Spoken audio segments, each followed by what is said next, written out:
بەناوی خی گەورە و میهرەبان سڵاوی خواتان لەبێ بینەرانی زێدە عزیزی شاشا ڕەنگینەکەی پێم خۆشحاڵم لەم دەرفەتەدا پێتان دەکەمەوە لە بەرنمێکی تایبەتدا لە مانگەدا کە مانگی ڕەبیع الئەوەلە یادی لەدایکبوونی سەروەرمانە درودی خوای لەسەر بێت. پێمان خۆشە لەم بەرنامە تایبەتەدا جەخت بخەینە سەر لایەکی تر لە ژیانی ئەو خۆشەویستەمان کە تیشک خستنە سەر ئەوەی کە هەڵسو کەوت و مامەڵەی پێغەمبەرمان درودی خوای لەسەر بێ لە ناو خێزاندا چۆن بووە. ئەو یەکێک بووە لەو کەسانەی کە لەلایەن خۆی گەورەوە هەڵبژێردراوە بۆ گەاندنی پامی خۆی گەورە وە جوانترین نمونەی باڵایە بۆ ئێمەی موسڵمان. ئەمڕۆ دەمانەوێ یەکێکی تر لەو لایەنانەی سەروەرمان پیشان بین و گفتوگۆ بکەین سەبارەت بەوەی کە ئەو چۆن هەڵسوکەوتی کردووە لە ناو خێزاندا بە میوانداری زۆر بەڕێز خاتۆ قەدەم خێر عەبدوڵڵا بەرپرسی مەکتەبی ڕێکخراوە پیشەییەکان و خاتۆ بەهار عەبدوڕەحمان سکرتێری ڕێکخراوی یەکگرتووی ڕێکخراوی خوشکانی ئیسلامی کوردستان. سپاس بۆ ئامادەبوونتان، سپاس بۆم دەرفەتە. دەست پێک پێم خۆشە بپرسم کە بۆچی پێغەمبەرمان خۆشەویستمان جوانترین نمونەیە لە ناو خێزاندا. بەڵێ سەرەتا دەستخۆشیتان لێکم بۆم بەرنامەیە دیارە یادی لەدایکبوونی پێغەمبەری خوا صلی الله علیه وسلم شتێکە بۆ هەموو ئیماندا یعنی بۆ هەموو مسڵمانان شتێکی مای خۆشحاڵیە لەدایکبوونی ئەو سەروەرە کە بووە بە ئەوکو جەنابەت باسی کرد لەقەد کان لەکم فی رەسوول الله ئوسوة حەسەنە. قورئان وا ئەفەرمێ پێغەمبەری خوا صلی الله علیه وسلم محەممەد بۆتان بووە پێشەنگ و کەسێک کە هەمووتان چاوی لێ بکەن لە هەموو هەڵسوکەوت و مامەڵەکانیە. بۆچی ئەگەر بڵێن پێغەمبەری خوا صلی الله علیه وسلم خوای گەورە وای دیاری کردووە ئێمە واهیبین لەگەڵ یعنی هەموو شتەکانە چاوی لێ بکەین و بێ بە ڕێنیشان دەرمان خاڵێکی کە ژیانی پێغەمبەری خوا صلی الله علیه وسلم خوای پەروەردگار وا بۆی ڕێخستووە کە لە هەموو شتەکانیا بتوانین چاوی لێ بکەین. کەسێک بووە خێزاندار بووە، مناڵی هەبووە، مامەڵەی چۆن بووە، لە پێشە ژیانی سەرەتایی بە هەتیوی گەورە بووە چۆن بووە چی بووە. ئەم جۆرە یعنی وردەکاری ژیانەی هەمووی با بڵێن ئیحاءاتە ڕێنیشاندەرە بۆی هەمومان تا ڕۆژی قیامەت بتوانین لێوەی شارەزاب بین، لێوەی تێبگەین چۆن مامەڵە بکەین، ڕنگدانەوەی ژیانی ئەو لەسەر ژیانی هەمومان هەبێت. مسلمانان هەمویان واجبێکی شەرعیە لەسەریان کە ئەوەی پێغەمبەری خوا صلی الله علیه وسلم مامەڵە جوانەکەی هەڵسوکەوتە جوانەکانی ئەوەی کە ژیانی پڕە لە سەروەری پڕە لە شتیوا کە هەمومان شانازی پێوە بکەین ئەوەیە هۆکاری ئەوەی کە با بڵێن هەتای هەموو مسلمانان بە خۆشحاڵیەوە شانازی بەوە بکەن وەکو ئەو مامەڵە بکەن. ئەگەر وەکو بمانتوانە ئەگەر لە ڕاستیدا ئەگەر وە بمانتوانە وەکو ئەو هەڵسوکەوت بکەین وەکو ئەو مامەڵە بکەین ژیان زۆر بێکێشا بوو، ژیانێکی زۆر ئاسوودە و ئاراممانە بوو چونکە لەو بارودۆخە ئاڵۆزاویەیە ئەویش بەو سەرکردایەتی و گەورێ با بڵێن گەورەی بەرپرساریەتی گەورەی کە دراوەتە دەستی توانیوێتی مامەڵەیەکی جوان لە ژیانی شخصی خۆشیە و لە ژیانی ڕابەرایەتی و سەرکردایەتیشە و لە پێغەمبەرایەتی و ڕێنوێن نیشانی دەریشە پێشکەش بکە. ئەمە وای کردووە کە هەمومان بە شانازی وڵێن خۆزگە بمانتوانیە لەسەر ڕێو شوێن و هەڵسوکەوت و مامەڵە جوانەکانی ئەو بڕێن. بەهارخان بێمە لای بەڕێستان تا چەندەیەک گرنگە خۆشەویستی و تەبایی و ڕێز هەبێت لە ناو خێزاندا کە ئەمە بەزەقی لە ژیانی ئەو خۆشەویستەمانە بینراوە. بەناوی خۆی بەخشندە و میهرەبان دەستخۆشی بۆم بەرنامەیە. پیرۆزبایی خۆم لە ڕۆژی لەدایکبوونی سەروەری مرۆڤایەتی محەممەد پێغەمبەر صلی الله علیه وسلم پیرۆزبایی خۆم ئاراستەی مسلمانانی جیهان و مسلمانانی کوردستان بە تایبەتی ئەەکەم و بە تایبەتی لە ئافرەتان چونکە پەیامی پێغەمبەر صلی الله علیه وسلم پەیامی قورئانە، پەیامی خواییە کە پێی گەیاندوین. خوای گەورە کە ئەفەرمێ وما ينطق عن الهوى إن هو إلا وحي يوحى. ئەوەی کە پێغەمبەری خوا پێمان ئەگەیەنێت حتماً پەیامی خوداییە بە مرۆڤایەتی ئەگەیەنێ کە ئەمە ئەرکێکی قورسە. خوای گەورە بە شایستەی زانیوە کە زاتێکی گەورەی وەکو پێغەمبەر صلی الله علیه وسلم بۆ مرۆڤایەتی بنێرێت تا لە تاریکیەوە بەرەو ڕووناکییان بەرێت. ئەگەر سیرکەین پێش ئەوەی بینە سەر خێزان هەر بۆ ئافرەت لە لەدایکبوونێوانێ هەتاکو مردنی پەیامی پێغەمبەر صلی الله علیه وسلم چۆن بۆ ئافرەتان. هەر کاتێک طبعاً ئەزانین لە سەردەمی جاهیلیا کە کچ لەدایک بووە یەکسەر زیندە بەچەڵ کراوە. پێغەمبەری خوا صلی الله علیه وسلم وەکو پەیامی ئیلاهی کە ئەیگەیەنێ ئەمە یەکێکە لە وەکوڵێ گەورەترین هێنانە بوونی ئافرەت لە نەبووە بۆ بوون بەوەی کە خی گەورە لێپرسینەوەیان لێکابی ئەیدەن بین قوتیلە چۆن ئافرەت زیندە بەچاڵ ئەکەن کەواتە ئافرەت لێوانە ئیتر وەکو کائینێکی مرۆیی تەماشا ئەکرێت ئەوەی کە بەدونی سیر ئەکرێ وەکو عیب و عار سیر ئەکرا ئیتر ئەوە کۆتایی پێێت ئافرەت دێتە مەدانی ژیان کە هەمیشە بە درێژایی مێژوو ئەگەر مێژۆ کۆنەکان بخوێنی توانێت هەتا سەردەمی جایل و هەتاکو ینی هەتاکو ئێستاش هەندێک قەبیلە و شت هەیە کە ئافرەت ینی بە عیب و عار ئەزانێت و بەو شێوەیە سەیری ئەکا پێغەمبەری خوا صلی الله علیه و سلم لە ڕێگەی ئەم پەیامەوانەیە کە پەیامی خواییە ئەمەی هین کرد کە ئافرەت مرۆڤە ئەبێ مامەڵەی مرۆیی بکرێت و لەسەر زیندە بەچاڵکردنی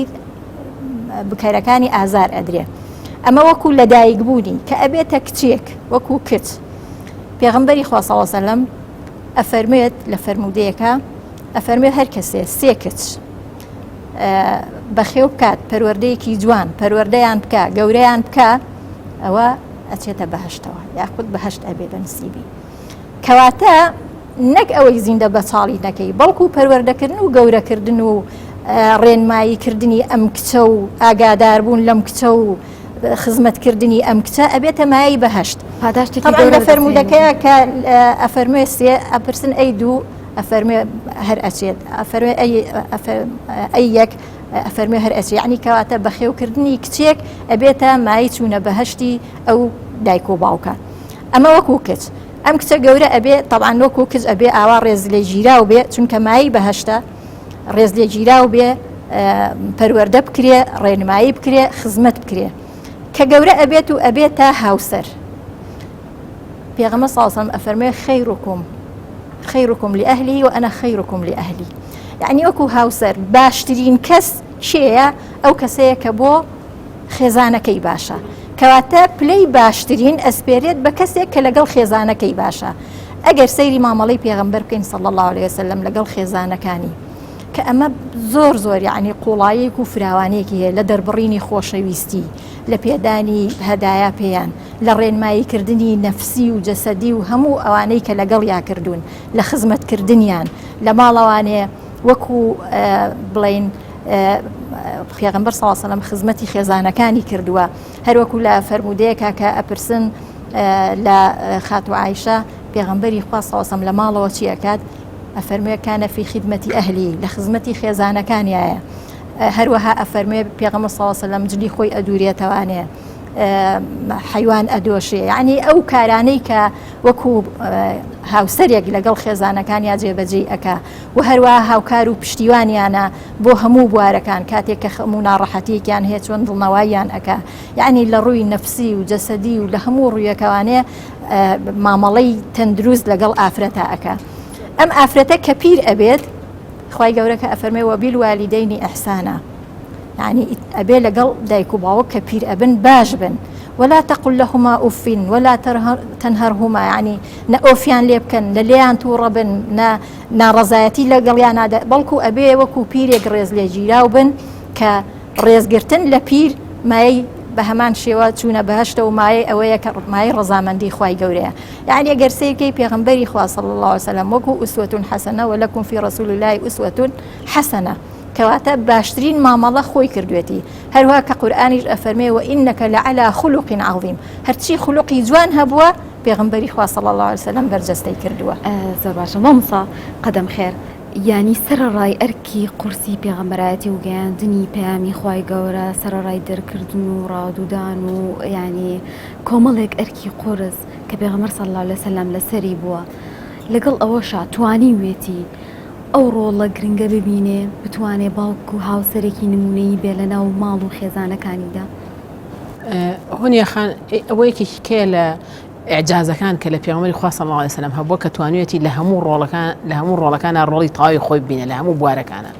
پێغەمبەری خوا صلی الله عليه وسلم لەگەڵ قورسبوونی بار یعنی هێشتا پێغەمبەری خوا صلی الله عليه وسلم سەرەتا پەیامی بۆ دێت حەزەتی خەدیجەی خێزانی یعنی باسیەکات کە چۆن لەگەڵ یا هاوشانی لەگەڵ یا بووە پێغەمبەری خوا صلی الله عليه وسلم زۆر یعنی ئەتوانین بڵێن بەو هەموو قورسایی کە لە دوای ئەوە دێتە سەرشانی ئەو مامەڵە جوانەی کە هەی بووە لە ژیانی هاوسەرەتیە لەگەڵ خات و خەدیجە دوای لەگەڵ ئەو هەموو خێزانی کەشیان تا حەزەتی خەدیجە خێزانی بووە هەر ئەو بووە لە دوای ئەوە کە حەزەتی خەدیجەش وەفات دەکات ئەو ساڵە ناوەنێن بە ساڵی خەمباری و لەوەی پێغەمبەری خوا صلی الله علیه و سلم زۆر بۆی تاقەت بووە. دوای ئەوە حەزەتی خەدیجە مناڵی هەبووە، مناڵەکان بێدایک بوون، پێغەمبەری خوا صلی الله علیه و سلم چۆن سەرپەرشتی کردوون. باسی مامەڵە جوانەکەی پێغەمبەری خوا صلی الله علیه و سلم لەگەڵ مناڵەکانی و خەم لێ خواردن و مشور خواردنیان یەکەم خێزانکەیەنی ئافرەتێکی بەتەمەنە بۆی بتوانێت بەدەنگی ئەم مناڵانەوە بێمە بێدایک بوون چۆن سەرپەرشتی ماڵی پێغەمبەری خوا بکات صلی الله علیه و سلم. ئەو ئەرکە قورسەی پێغەمبەرایەتی دوایی ئەچێتە مەدینە ئەش بێت بەسەرکردە. ئەو کەسەی قائیدە لەناو عەرەبا لەو کاتە ئەرک و قورسایەکی زۆر و سەردانکردن و بەدەنگەوە چوون و چوونە دەرەوە لە ماڵ و ئەمانەی زۆرە، بەڵام لەگەڵەوەیە پێغەمبەری خوا صلی الله علیه و سلم لە یەک کاتە چەندین خێزانی هەبووە. لە فەرمودەکانەوە ئیشارەتی پێکا پێغەمبەری خوا صلی الله علیه و سلم لەگەڵەوەیە لە یەک کاتە لە شوێنێکە باسەکان 9 خێزان لە یەک کاتە خێزانی پێغەمبەری خوا صلی الله علیه و سلم لە یەک کاتە کە مەشتێک بۆ تایبەت بووەوە، لە یەک کاتە سەردانی هەموو ڕۆژە سەردانی هەمویان ئەکات و بۆ سەفەرەکانیش کاچی هەر جارەیەکێکیان بە قورعابا لەگەڵ خۆی هەموو ڕۆژێک حەزەتی عایشای گێڕێتەوە فەرمی هەموو ڕۆژە بەیانیان هات سەردانیە کردین سەلامی لێ کردین دوعای خێری بۆ کردین لێ پرسین اینجا ئەڕۆشت و بۆ ئێوارانیش ئەهات پێشەوەی بچێتە لای خێزانی کەسەرێتی ئاتۆ سەردانیە کردین لێمان نزیگە بۆوانێ غەیری سەرجەیی لێمان نزیگە بۆ قسەی خۆشی بۆ کردین ئەحواڵ پرسی گوێ بۆگرتنی هەبوو دوای یەک بە یەکمانی ئاوا بەجێ هێشت بە دڵی خۆشەوە اینجا ئەڕۆشتە لای خێزانەکەیکەی تا شوێنەی کەسەری بوو لێ بمێنێتەوە کەواتە ئەمە بەڕاستی بە هەموو کەسێک ناکرێ ئەوەی ئێستا خەڵقی ئێستا لەگەڵ یەک خێزانیشە ناتوانێت ئەم مامەڵە جوانە بکە هەموو ڕۆژە لێی پرسێتەوە بەیانی بە زمانێکی شیرین و قسەی خۆش و دوعا بەجێ بێڵە ئێوارە بچێتەوە باماشەوە بە زمانی شیرین و قسەی خۆش و بە دەنگەوە چوون لەگەڵ یا بێت بێجگە لاوەی حاڵەتی بینی ژن و مێردایەتی ئەمە جگە لەوانەیە هەر بۆ گوێگرتن پێغەمبەری خوا صلی الله علیه و سلم لە گوێ بۆگرتنە لە خەم لێ خواردنە بەو شێوەیە بووە پاشان سەیرەکەی لەگەڵ ئەو هەموو مەشغەڵەت و سەرقاڵیە پێغەمبەری خوا صلی الله علیه و سلم یەکێ لەو شانەی کە لەبارەی گێڕێتەوانی کە حەزەتی خەدیجە وەفا دەکا وەفادارترین هاوسەر بووە باس لەوە کاتچوو سەردانی هاوڕێکانیە کرد کە هاتن پێشوازی بۆ خۆی لێکردن جلەکەی خۆی بۆ ڕاستە ئەیوە ئەمە هاوڕێی حەزەتی خەدیجەن ئەمە سەردانیە کردین سەردەمی حەزەتی خەدیجە ئەمە یعنی وەکو وەفایەک بۆ ئەو لێ پرسین دانیش گوێی بۆ ئەگرتن هاوڕێکانی خوشکەکەی حەزەتی عایشا گێڕێتەوە فەرمی جاری وا بۆ حیوانێکمانە کرد بەخێر پێغەمبەری خوا صلی الله علیه و سلم لە توپەتێک کرد خۆی هەمووی بە شێوانێ زۆربەی نار بۆ هاوڕەکانی حەزەتی خەدیجە و خزمەکانی و ئەوانە ئەی فەرموو ئەمە تا ڕۆژێکیان من ئەوەنە بێتاقەت بووم بە زۆر وەسفکردنی ئەڵێم لە هیچیان ئەوەنم غیرە ناکرد لە هیچ خێزانێکی پێغەمبەری خوا صلی الله علیه و سلم لە حەزەتی خەدیجە نەبێت کە ئەو زۆر پێش من وەفاتی کرد بوو بەڵام لەوە غیرەمە کرد کە پێغەمبەری خوا صلی الله علیه و سلم هەمیشە باسی کرد بەخێر ئەم هەموو سەرقاڵیەوە بێجارێ لە یادی ئەو خێزانە تابی کە وەفاتی کردووە وتم ئەمە چیە خوای گەورە ئێستا ئەو ئافرەتێکی سوور هەڵگەڕاوە یعنی تەمەنی هەبوو ئێستا خوای گەورە بۆی گەڕای بەم هەموو بڵێن ئافرەتی تازە و جوان وین بۆچی ئەوەنە باسیەوەکەی فەرمی نەوەڵا خوای گەورە لەو باشتریت پێ نەیاوم کە وەفاتی کرد وەکو وەفایەک ئەو پشگیری کردوم کە پێویستم بە پشگیری بووە و لەگەڵ ما بووە و مناڵم لێ هەیە یعنی وەکو چۆن بڵێ فەزلەکانی باس کرد ئەم وەفاداری پێغەمبەری خوا صلی الله علیه و سلم ئەو بەخەمەوە بوون و بەدەنگەوە چوونە ئەو بەس لە پێغەمبەری خوا صلی الله علیه و سلم وەشێتەوە ئەو مشور خواردن و خەم لێ خواردن و لانی نەفسی مراعاتکردنە جەنابەت باسی خۆشەویستی دەربڕینێ کرد یەکێکە لە شتە هەرە جوانەکانی پێغەمبەری خوا صلی الله علیه و سلم کە سەحابەی گەفەرمیەوە مەزانی کە پێغەمبەری خوا ئەوەنە بە جوانی مامەڵەی کردەوە مەزانی منی لە هەموو کەس خۆشترەوێ ڕۆیش مەلای وتم ئەی پێغەمبەری خوا صلی الله علیه و سلم کێ لە هەموو کەس خۆشترەوێ چاوەڕێ بووم بڵێ تۆ فەرمووی حەزەتی عایشە کە خێزانێتی هیچ پیاوێک ڕووی نایە لە مەجلیسا بڵێ وەڵای خێزانم لە هەموو کەس خۆشترەوێ وتی خێزانی دوای منیشتم ئەی دوای ئەوتمەوە دیارە خێزان وایە هەموو کەس خۆشی ئێمانە ئەو لە هەمووی وتم ئەی دوای ئەوتی باوکی کە حەزەتی ئەبوو بەکرە کە ڕەفیقی نزیکێتی وتم ئەی دوای ئەو و بەم شێوەیە مەبەسمەوەیە پێغەمبەری خوا صلی الله علیه و سلم لە دەربڕینی خۆشەویستی بۆ خێزانەکەی لای خۆیان و لای خەڵقیش هیچ کات کەم تەرخەمی نەکرد زیادەڕەوی کردووە لە کاتی گرفت و کێشا بە هەماشەوە هەمیشە بەدەنگ هەمویانەوە بووە هەمیشە خەم لێ خۆر بووە بۆ ماڵ و مناڵەکەی باسی لەگەڵ کچەکانیان مامەڵەی پێغەمبەری خوا وەکو خۆشەویستی دەربڕین حەزەتی عایشا گێڕێتەوە کە پێغەمبەری خوا صلی الله علیه و سلم کە حەزەتی فاتیمە هاو بەرەو ماڵمان دەموچاوی گەشە بووە ڕووی گەشە بووە ڕووی خۆشە بوو هەڵستا بەرەو ڕووی شوێنەکەی خۆی بۆ چۆڵەکرد لە تەنیش خۆیەوە دانیشان دەستی خستە سەر شانی و ماچێ کرد و لی نزیکە بۆوانێ و گوێی بۆ ئەگرت ئەڵە دانیشن قسەی تایبەتیانە کرد بەیەکەوە جاری وا بوو هەنێ قسەیان بەیەکەوە کرد کە ئێمە گوێمان لێ نابوو کە پرسیار لە حەزەتی فاتیمە کرد ئەیوە سڕی بینی خۆمانە چۆن باسێکم یعنی شتی تایبەتی هەبووە لەگەڵ ئەم کچانەیە کە کچەکانی لە سەردەمی سەرەتای پێغەمبەرایەتیە بێوەژن نەکەون دوانیان لەسەرەوەی باوکیان بۆ پێغەمبەر تەلاق درێن بەس یعنی شتێک باز نەکراوە لێ ئەم کچانە هەست بە بێتاقەتی بکەن دوای هەردووکیانەیەتەوە بەش و لەگەڵیشانە بەڕەحمە بێ لە وەفاتی کچەکە کە حەزەتی زەینەبە باسەکرێت شتە تایبەتەکانی ژیانی پێغەمبەری خوا صلی الله علیه و سلم هەمووی دەرس و ئامۆژگارین بۆچی پێغەمبەری خوا صلی الله علیه و سلم لە یەک کاتە کچی ئەبێت کوڕی ئەبێت يعني ئەو هەموو مەهامە قورسەشی هەیە و خێزان چەند خێزانێکی بۆی ببێ بە دەرس و ئامۆژگاری بۆ مسلمانان ئاوا مامەڵەی کردو پێغەمبەری خوا صلی الله علیه و سلم أنا سيارته ولا بيغمر خاصة وسلم بيغمر خاصة وسلم هيج كاتيك لكس تورنا ولا كسي ندع ما ضرب رسول الله صلى الله عليه وسلم قط بيدي لهيج تيجينا نلا آفرته نلا حيوان نلا بنده وهذا بيغمر خاصة وسلم لقل أهو مسرقالي وهلاكي ونيجراني وخمو خفت وعزدان ومعملنا خوشي كلا الدور بريبو أرك قرصش هميشه جوانترين معملي بيشكش كدوا كافرمي زور كاد يناردم بوشتي كبير متو بلان قد تورنا أبو هو معملي بيغمر خاصة صلى الله عليه وسلم لقل من الله كان يا خوشي ويستي والرئيس بدر بنين لقل ليجنزيك بونو وجوبو قرتن أمانة همي يعني لقل بتيدا بيني كتوها وسركي وجوان بوقري جوبو بطاقتي ونيجرانا كان يقول دعاء فيركا خميان لإخوة أنا بەڕاستی سیمایەکی زۆر جوانی ژیانی تایبەتی پێغەمبەری خوا صلی الله علیه و سلم کە پێویستە مسلمانان دیراسەیەکی وردی ژیانی پێغەمبەری خوا بکەن صلی الله علیه و سلم بۆی بزانن چۆن مامەڵە بکەن بۆی بزانن چۆن لەگەڵ هاوسەرەکانیان لەگەڵ مناڵەکانیان ژیانێکی سەرکەوتوو بەسەر بەرن دڵنیابن ژیان بێ موشکیلە نابێت بەڵام ئەو ژیانە قورسەی ژیانی پێغەمبەری خوا صلی الله علیه و سلم ڕێنیشان دەرمانە بۆی بڵێن ئەگەر ژیانمان قورس بوو بەرکمان قورس بوو چۆن توانین حەقی هەموو عەقی كل ذي حەقی هەموو کەس وەکو خۆی بین نەچین لەسەر حسابی یەکێک خزمەتی یەکێکی کە بکەین نەچین پیاوەکانی ئێستا هەر یەک هاوسەری ئەوەش جیاوازی ئەو زاتە گەورەیە بووە زاتە گەورەی پێغەمبەری خوا صلی الله علیه و سلم جیاوازی سەرەکی لەوەیە بووە کە توانیوێتی تەوفیق بکات لە بینی ئەم مەسئولیەتە گەورانەیە پێغەمبەرایەتی و سەرکردایەتی و ژیانی خێزانی و مامەڵەی لەگەڵ خێزانەکانی و لەگەڵ دراوسەکانی و لەگەڵ کچ و لەگەڵ کوڕ و لەگەڵ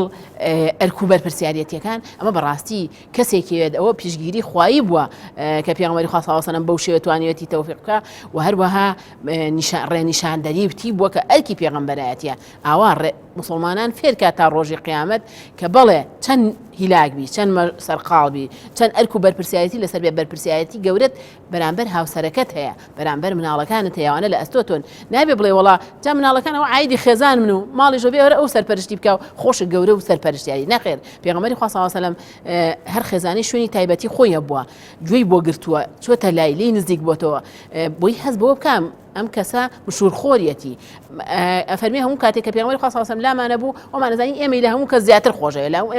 لە هەموو کەس زیاتر بەخەممانەوەیە ئەمەی بەڕاستی لە قسەکانی و لە هەڵسوکەوتەکانیان نیشانەدا لەگەڵیانە ڕۆژ بۆ سەفەر قورعی لە بیناگرێت جارێکیان بن ئەفەرمی پێغەمبەری خوا صلی الله علیه و سلم لەگەڵ لە سەرکردایەتی جێشێکی گەورەیە بۆ شوێن بۆ ئەرکێکی قورس ئەڕۆن بەڵام هەموو جارێ لەگەڵ ئێمە بەڕێە ئەڕۆیش کات بۆ هەندێک کات و لەگەڵمانە پێشبڕکێ کرد ئەیگو وەرە بزانین کێمان پێشەوی ترێنەوە گوێی بۆ ئەگرتین جارێکیان سەحابەیەک فەرمێ وا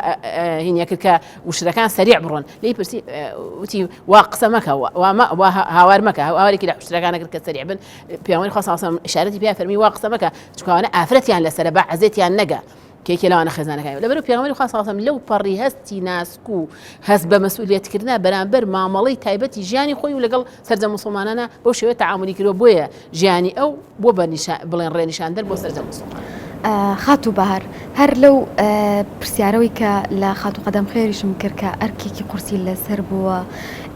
بەڵام پێغەمبەر صلی الله علیه و سلم چەندین نمونەی جوانی پیشانداوە نامەوێت بچمەوە سەر ئەو پرسیارەی کە بڵێم مامەڵەی چۆن بووە لەگەڵ خێزانەکانیە چونکە دڵنیام لە قسەکانتانە تا ڕادێکی زۆر ئاماژەتان بەوەیە بەڵام پێم خۆش ئەو نمونەی کە لە ژیانی پێغەمبەرە زۆر سەرنجی تۆ ڕاکێشاوە کاتێ مامەڵەی کردووە لەگەڵ خێزانەکانیە چی بووە دیارە نمونەی پێغەمبەر صلی الله عليه وسلم وەکو قدوەیی کە شتێک هەیە پێوتری التربیة بالقدوة هەمیشە طبعا ئێمە ئەزانین پەروەردە لە ژیانی تاکا چەند گرنگای تر پێگەیەنەری ئەوە ئەم ئینسانە دروست ئەکا بۆیە التربیة بالقدوة فعلا لە پێغەمبەر صلی الله عليه وسلم تربیەی بە قدوە کردووە خۆی بۆتە باشترین نمونە کە ئەمەی پێ کردووە ئەوەی کە بڵێن پێغەمبەری خوا صلی الله علیه وسلم مامەڵەی ئیجابی لەگەڵ هەموو ڕەهەندەکانی ئینسان مامەڵەی کردووە لەگەڵ عەقڵی لەگەڵ نەفسی لەگەڵ جەسەدی چونکە ئینسان پێکهێنەرەکانی هەموویەتی بۆیە لەگەڵ هەر هەمووی مامەڵەی کردووە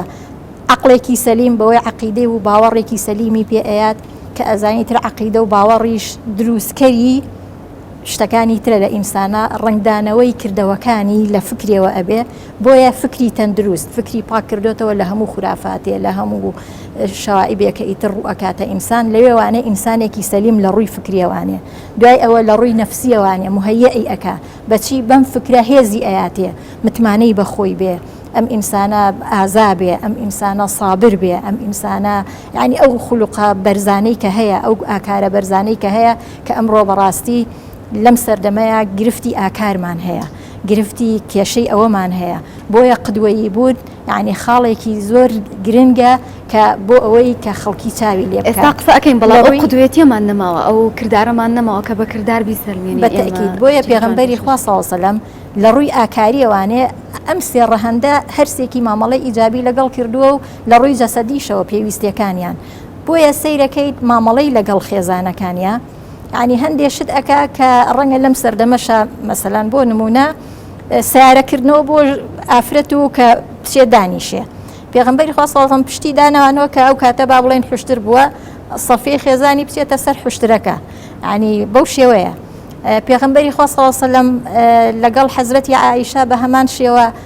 کە حەبەشە هینیان کردووە ئەوە نیە شەڕ و مەراسیمیان هەبووە فەرموویەتی وەرە سەیری بکە دەستی بۆ هین کردووە و هەڵی بڕیوە بۆ ئەوەی سەیری ئەوە بکە ینی ئەم مامەڵانە ئەنجا دەربڕینی خۆشەویستی کە پێغەمبەر صلی الله علیه و سلم ئەفەرموێ عائیشەم ینی شتێک ئەڵێ کە شتێکی گرانبەها بەقەدەر ئەوەندە عائیشەم خۆشەوێ هەروەکو ئەو فەرمودەیە کە قەدەم خێران خان ئاماژەی پێەیە کاتێ پرسیاری لێ ئەەکەن چێت لە هەموو کەس خۆشتر ئەوێ ئەفەرموێ عائیشە چاوەڕێن دوای ئەو ئەڵێ ئەی دوای ئەو چاوەڕێن پیاوێک بڵێ ئەڵێ باوکی یعنی هەرەی جێڕێتەوە بۆ عائیشە ینی بەو شێوەیە دەربڕینی خۆشەویستی هەروەها هاوکاریکردن و ڕێنماییکردنیان بە جوانترین شێوە وەکو ئینسان کە دیارە لە ناو خێزانە بەریەکەوتن ئەبێ هەندێک قسە ئەبێ هەندێک شت ئەبێ چەند بە جوانی شتەکانی بۆ ڕاستکردوونەتەوە بەبێ توو ڕەبوون بەبێ ئینفعال بەبێ ئەوەی کە مەسەلەن شتێکی ئەو بێت تەنانەت یعنی لە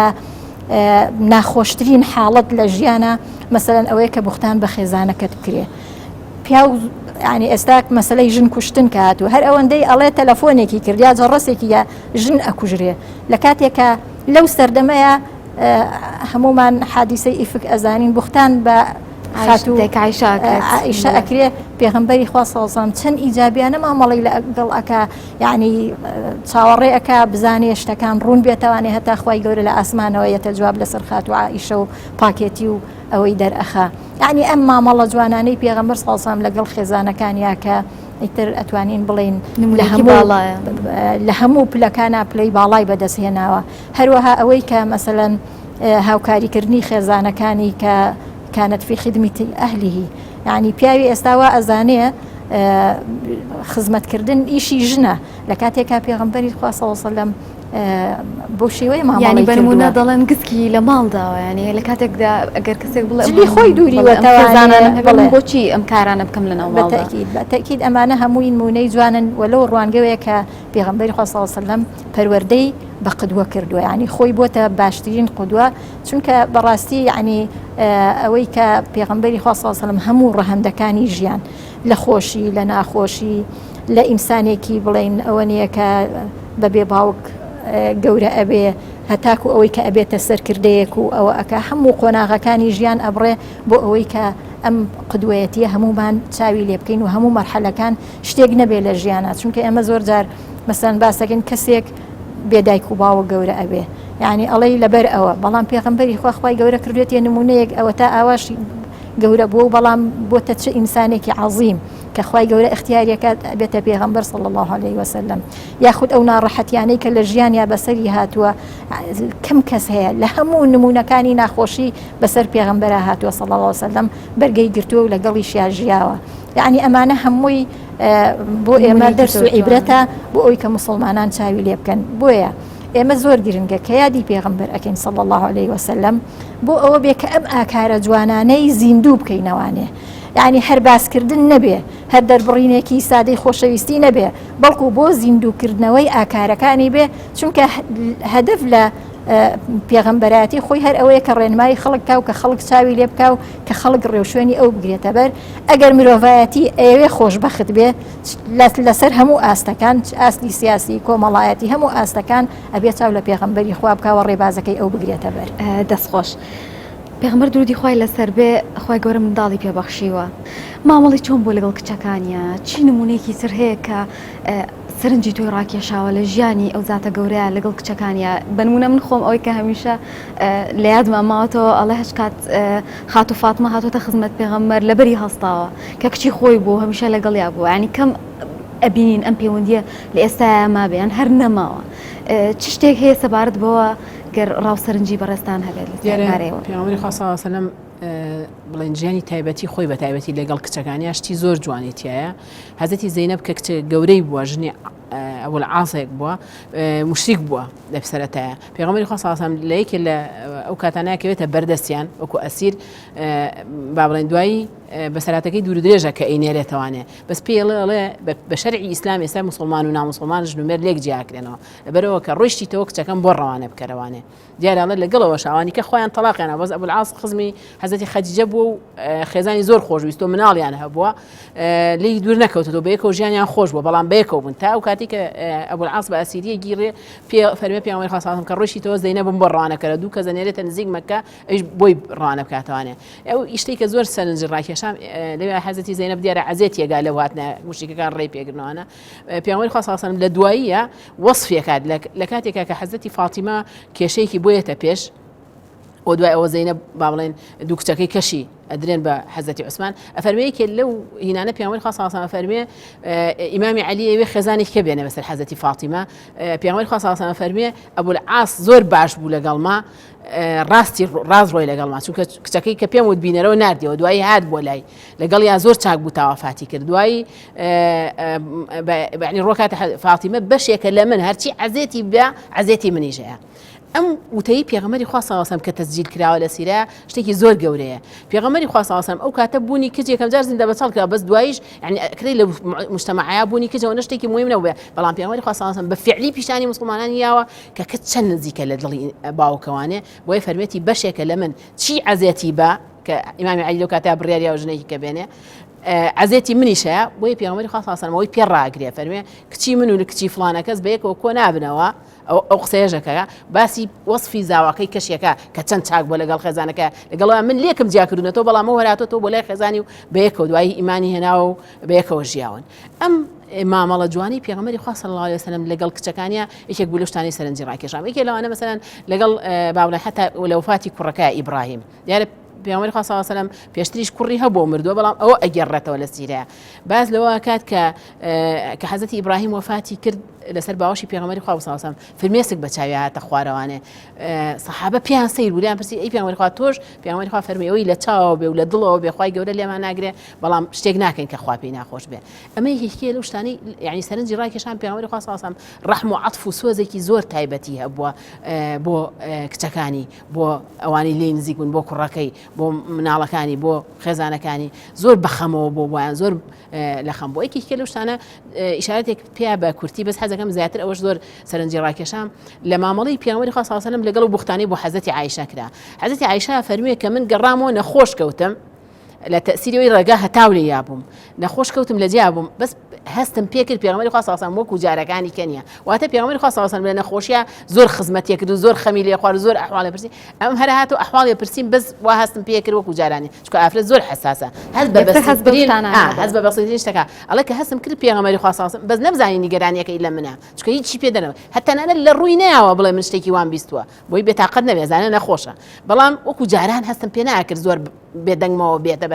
بێتە نزیکم و زۆر خەمم بێ بۆیە وتم ببین ئەگەر تۆ مەجالە نییە با بچمەوە لای دایکم خزمەتم بکە ئەفەرمێت چوومەوە لای دایکم دواییش پێغەمبەری خوا صلی الله علیه و سلم کە دێت اینجا حەزەتی عایشە بەسەر هات ئەبیستێت مەوزوعەکە چییە پێغەمبەری خوا ئاگادارەکەن وەڵام حەزەتی عایشە بیستوێتی پێغەمبەری خوا دێت صلی الله علیه و سلم پێڵێ ئەی عایشە ئەگەر کردوتە تۆبەی لێ بکە ئەگەر نەتکردووە خوای گەورە بۆ خۆی ئەوە دەرەخات کە تۆ خوای گەورە بەڕائەتی تۆ دەرەخا ئەفەرمێ من لەو کاتەیە تەسەورم نەئەکرد یعنی سەیرەکەم ئەڵێ ڕووم نەکرد لە پێغەمبەری خوا بڵێم دەی تۆ چیەڵێی ئەوە نەم پێوتم من ئێستا بژڵم نەمکردووە باوەڕم پێ ناکەن بەس داوا لە خواکەم یارمەتیم بە خوای گەورە لەوێ یەکسەر بەڕائەتی دەخستم وتیان بڕۆ سوپاسی پێغەمبەری خوا صلی الله علیه و سلم حەزەتی عایشە فەرمی سوپاسی ناکەم خۆ دەری نەخسەوە خوای گەورە یارمەتیام سوزدەم بە خوای گەورە ئەبەم سەیدی ئەو مامەڵە جوانە ناسکەی پێغەمبەری خوا صلی الله علیه و سلم لەگەڵ خێزانەکە لە کاتێکی ئاوا ناسکە کە خەڵق مامۆستا ئیشارەتی پێکە خەڵق خێزانەکەی تۆمەتێکی بەڕاستی گەورەیە تۆمەتێکی گەورەی بۆ کراوە خەڵقی ئاسایی بن ئەیکوژێ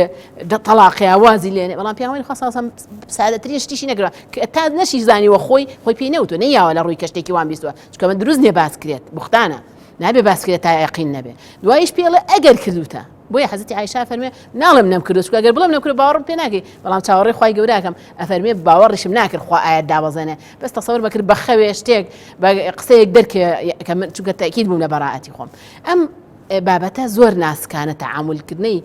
هەم پێغەمبەری خوا صلی الله علیه و سلم لەگەڵ حەزەتی عایشە حەزەتی عایشە لەگەڵ قەزیەکە ئەوەی کە دوای ژەڵە من سوپاسی ئەو ناکەم سوپاس یعنی وای لێکردم تێبگەم کە خوای پەروەردگار نیشانمانەدا چۆن ناسکانە چۆن تەعاملێکی نەرمونیانە لەگەڵ کێشە و گرفتە گەورەکان بکەین نابێت زۆر بە توندی و ڕقی و زبری چونکە توندی و ڕقی لێکدانەوە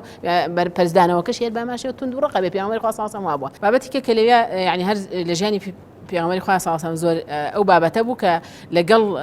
کێشەیە خێزانەکانی داوای مەسرەفی لێکن سیرەکەی پێغەمبەری خوا صلی الله علیه و سلم زۆر بە زمانێکی نەرمونیانە ئەفەرمێ و خوای گەورەش وای پێ ڕائەگەێنێ بە ئاەت باس کراوە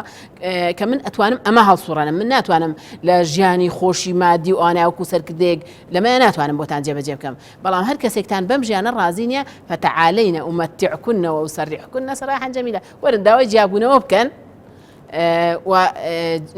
لێم دوورکەونەوە چ ژیانی خۆتان پێک بێنن بەلای منەوە ئاساییە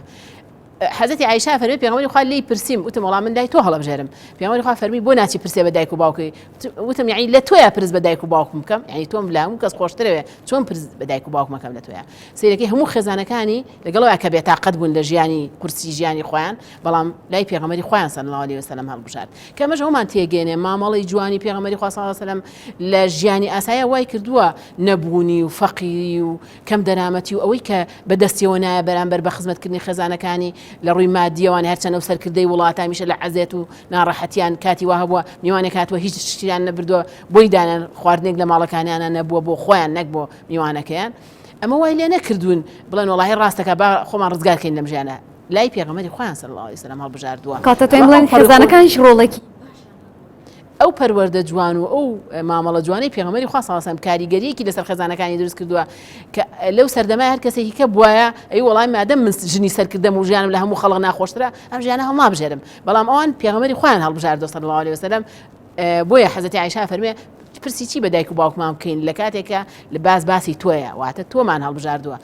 ئەبێ خێزان بەیەکەوە ئاوا تۆکمە و تەبا بێت کە چی گرفتەیەتە سەر ڕێگەیان لە مادی و لە ژیانی قورس لە بربەستەکانی ژیان بە خۆشەویستی و تەبایی بینی یەکتر وایان لێ بکە یەکتر هەڵبژێرن نەک با بڵێن لە کاتی کێشەیە دوور لە یەکتر بکەونەوەوانەوە کەسیان ڕوو لە شی و دۆڵی خۆی بکات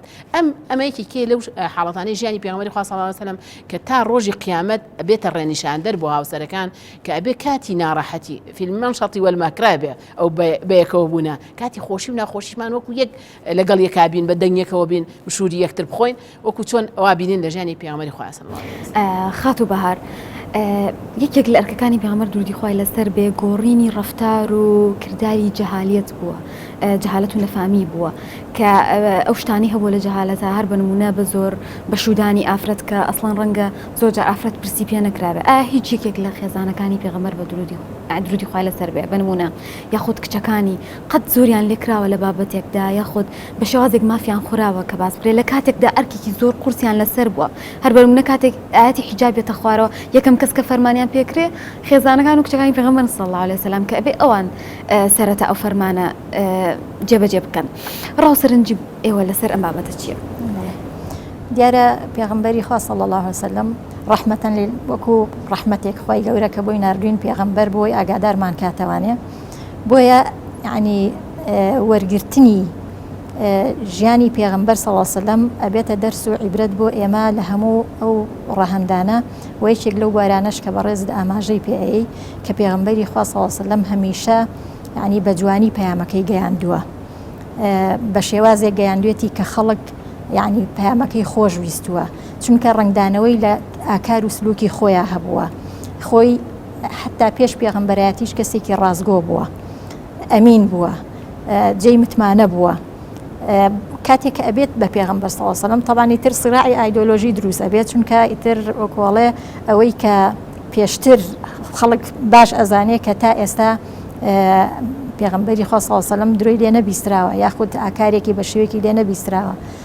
بە پێچەوانەوە مامەڵە ئەکرێ بەڵام پێغەمبەری خوا صلی الله علیه و سلم لەسەر بڵێن شێوازی بڵێن نەرمونیانی خۆی گەیاندنی ئاینەکەی بە هەموو خەڵکی هیچ کاتێک زەبر و زۆری نەکردووە. طبعاً ئەم مەفاهیمە لە قورئانەوە سەرچاوی گرتووە. پێغەمبەری خوا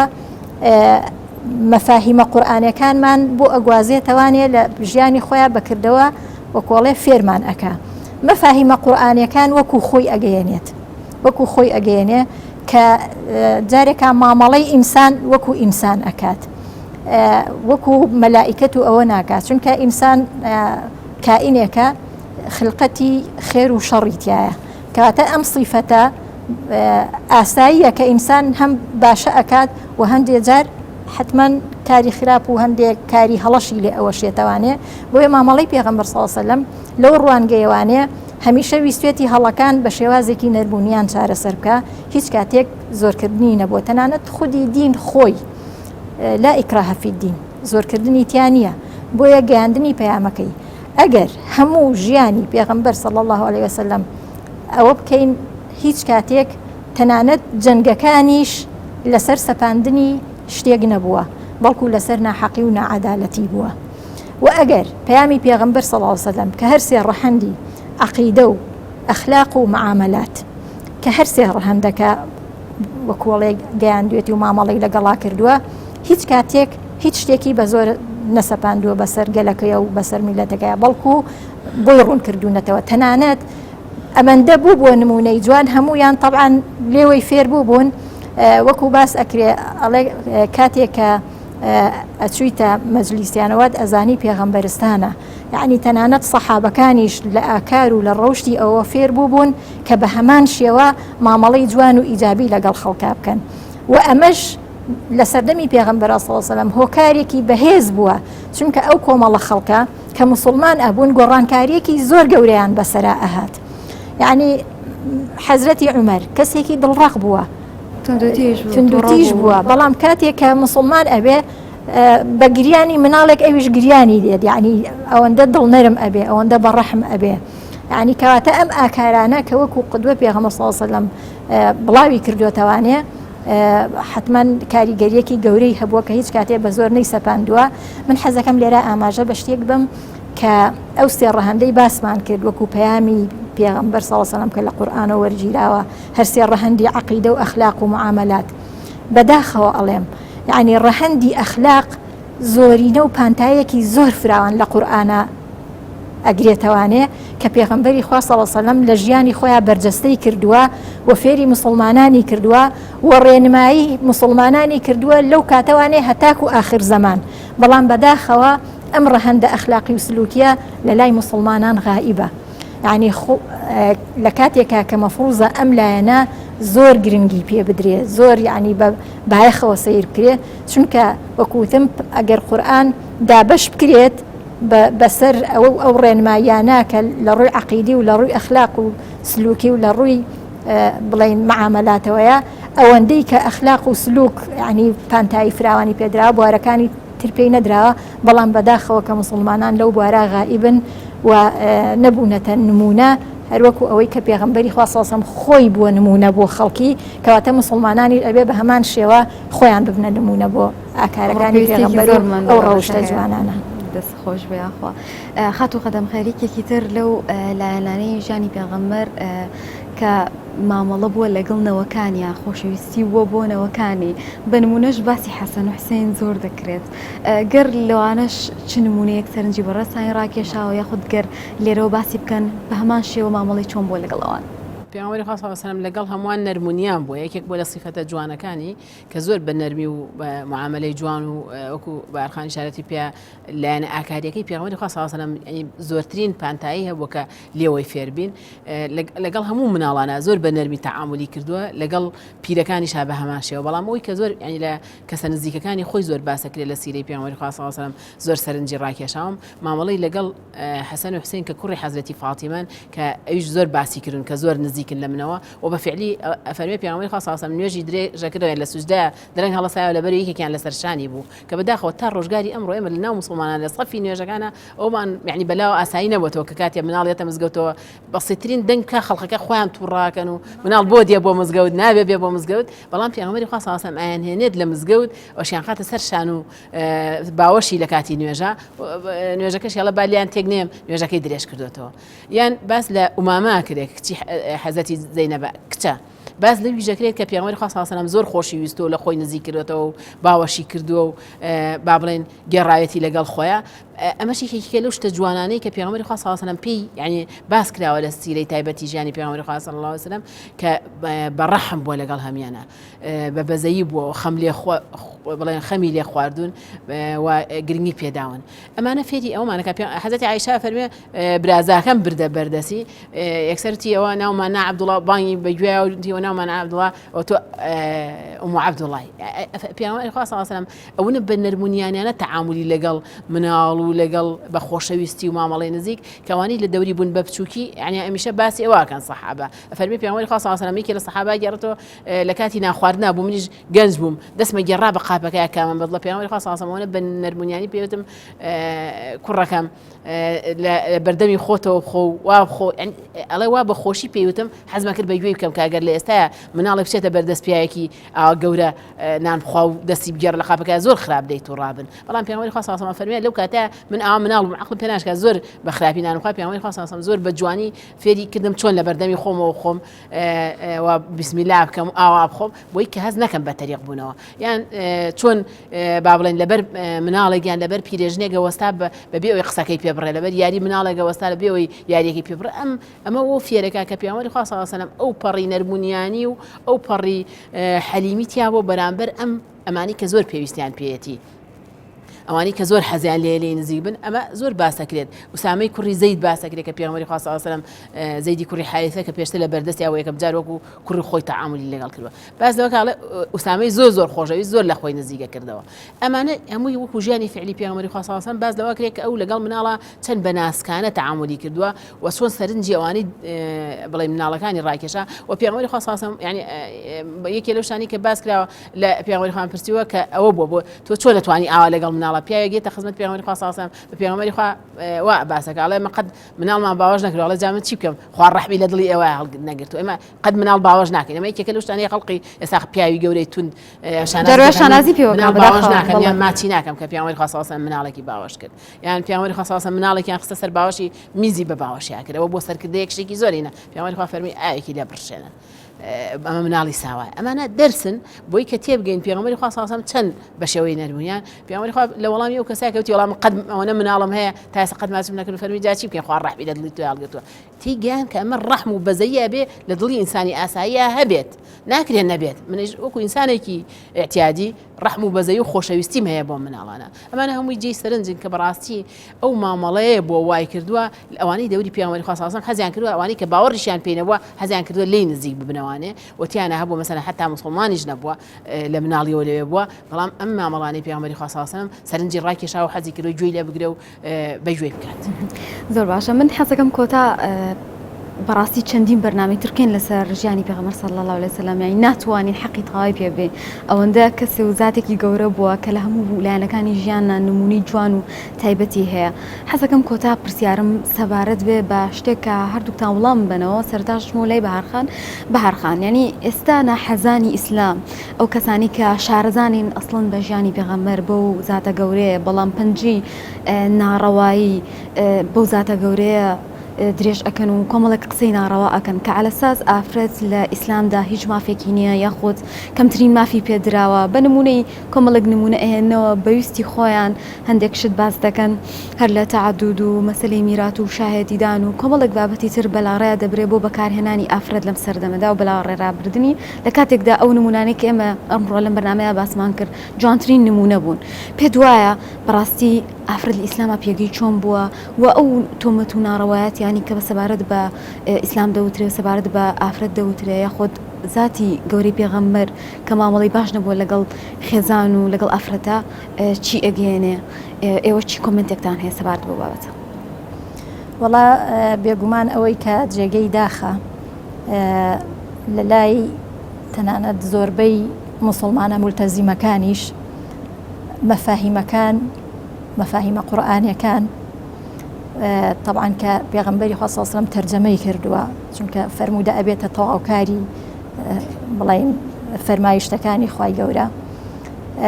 بەداخەوە لە لای زۆربەی مسلمانان غایبە. ئەمڕۆ پرسێک هەیە بە ناوی پرسەکانی ژنان کە لە هەموو جیهانا باز لەوە ئەکرێ کە ئافرەت